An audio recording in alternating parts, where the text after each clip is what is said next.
જય માતાજી, જય શ્રી રામ, હર હર મહાદેવ. મિત્રો, આજે છે ભાઈ ગણેશ ચતુર્થીનો ચોથો દિવસ ને ભાઈ આપણે ગણપતિ દાદાને ચાલો પૂજા આરતી કરી લઈએ. ને અમારો આર્યન પણ ઉઠી ગયો છે. આર્યનને તો ભાઈ પૂજા આરતી કરીને પછી જવાનું છે સ્કૂલે. આર્યન તો રોજ વહેલો જ ઉઠી જાય છે અને પછી આજની આરતી કરવા માટે ભાઈ પહોંચી ગયા સોનુ દીદી અને કુણાલ. આજની આરતીનો ભાઈ લાભ લીધો આપણે સંજુ કાકાએ પણ ભેગા પૂજા આરતી કરીને આપણે નીકળી ગયા ઓફિસે જવા માટે. પહોંચી ગયા આપણે ઓફિસે પહોંચીને ભાઈ બગીચામાંથી આપણે ગુલાબ લઈ લીધા અને ગણપતિ દાદાની પૂજા કરીને બેસી ગયા આપણે હનુમાન ચાલીસા કરવા. ભાઈ હનુમાન ચાલીસા પૂરી કરી ત્યાં તો આપણું કન્ટેનર લોડિંગ થવા માટે આવી ગયું છે. ચાલો ફટાફટ આપણે કામનું કામકાજ પૂરું કરીએ. કન્ટેનર લોડિંગ કરીને કન્ટેનર રવાના કરીએ.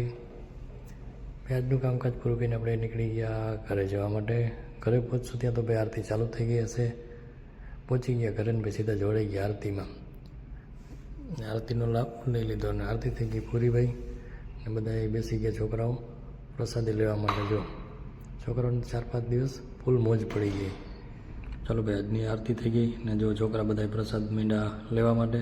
છોકરાઓને ભાઈ 4-5 દિવસ તો ફૂલ મોજ પડી ગઈ હતી દાદાના પ્રસાદ ખાવાની, લાડવા ખાવાની.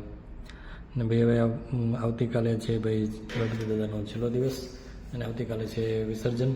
તો આપણી ચેનલમાં આપણે આનો ફૂલ બ્લોગ આવશે. તો હવે મળીએ આવતીકાલે. ત્યાં સુધી બધા મિત્રોને જય માતાજી, જય શ્રી રામ, હર હર મહાદેવ.